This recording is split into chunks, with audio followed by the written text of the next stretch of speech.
Hi, and welcome back to the Retirement Pivot. I'm Kat Kelly, here to walk you through all the steps and the highs and lows of getting ready to retire, retiring, and then enjoying your retirement. Um, just to repeat my background, I was a school teacher, elementary school teacher for 37 years. I taught in the states of Florida and New York. I finished my career in New York last year.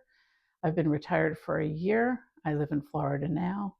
And so my journey has been one of public service. And then, coming out of public service, I retired at 59. So I'm 60 now.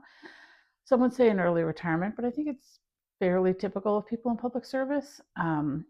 So here I am in Florida and retired. And I was thinking that this week I would talk about 5 things that I'm really glad I did, practices that I had, and things that I did as I moved toward retirement that made going through the process easier. I just want to highlight some things that might be helpful for you as you get ready for retirement.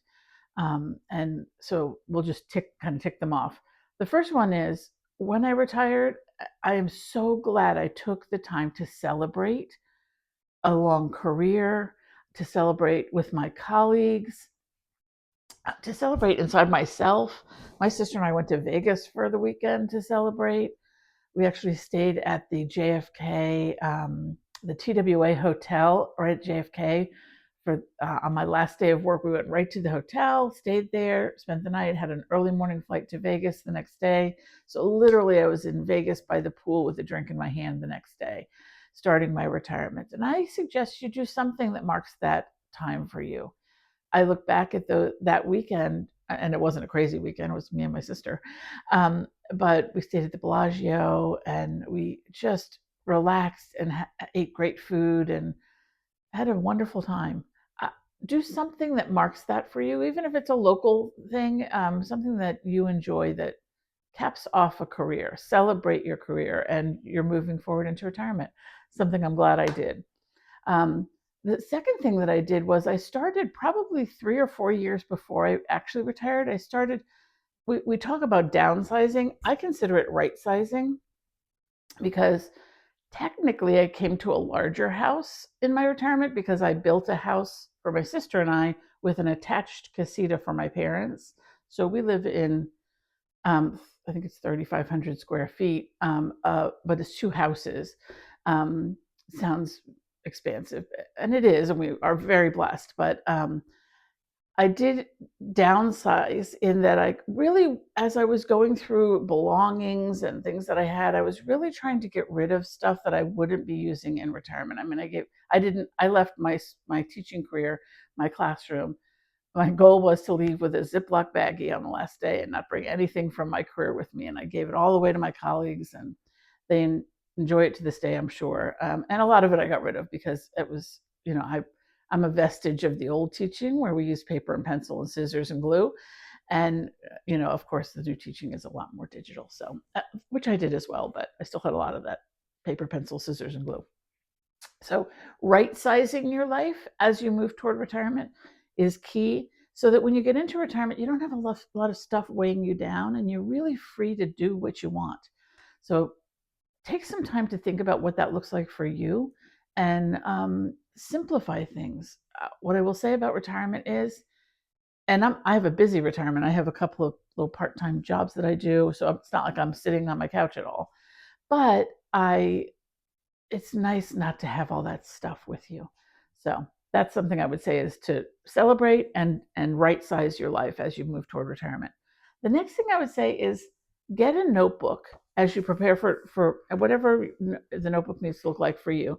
Get a notebook that you can glue things into, take notes. You can, dog ear it. You can put little tabs on it to organize all the information you need to know for retirement, information about insurance and what that looks like in retirement, people you talk to, phone numbers, dates. Keep a log of all the things that you find out about the things that you'll need in retirement. Um, banks, bank information and investment information. Of course, you have it digitally, but taking notes, and you could do a digital notebook. I have a digital notebook on my iPad as well. Social Security, if you're of Social Security age, Medicare, all those kinds of things have a section for that so that you can keep all that information. It's a lot of information when you're retiring. I had a lot of information about my union, retired union, my pension, all that kind of information. So, and also start making notes about the interests and hobbies that you have and are interested in, because retirement is a great time to really dive into those.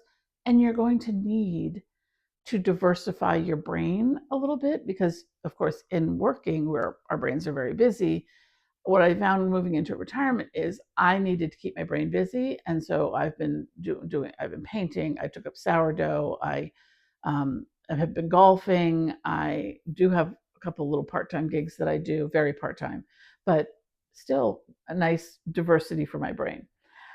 So that's the third thing, is to keep a notebook. The fourth thing is to actually develop some of those hobbies and interests. Don't retire with nothing to do. That's not going to be beneficial for you. They say you should retire to something, not from something. So yes, I'm a retired teacher, but as a retiree, I'm an artist, I'm a golfer, I'm a gardener, I'm a traveler, I'm a sourdough baker, all those things. That's where you want to focus. So start developing some of those things by taking classes, by meeting up with friends who do those things and seeing what it's like. Um, Investigate, be curious about who you're going to be in your retirement. It benefits you to do some of that pre-thinking as you move toward retirement. And the fifth thing, so that was celebrate, right size, keep a notebook, develop some hobbies, and I would find a way to meet with a fiduciary. And by fiduciary, I mean not someone who is going to make money if they sell you a certain product. A fiduciary would be a person who can take a look at your plan, your financial plan, and at least identify possible holes. There might be holes, but there are things you can then plan to fill as you move forward. And a fiduciary is someone you pay to look at that as a professional who doesn't have sort of a vested interest in you doing a certain thing. So I would suggest those five things. And those are like, really, when I look back at my process, those are the five things that I really feel like have put my feet on the right path. Um, as a 1 year retired woman, I fill my days with interesting things. I have set myself up financially to be okay, and to be able to carry my bills and do what I need to do. I'm a year and a half out from collecting Social Security, which will give me some more freedom, which is nice. Can get rid of one of those part-time gigs maybe, although I do enjoy what I do. And I'll do a video just on those coming up. And then, just staying organized. All those kinds of things help you to really enjoy the time of life that is retirement. And so I wish you well in your preparations. If you're already there, you could do some things to kind of, get all of these parts, certainly celebrate together, and stay organized and enjoy your retirement.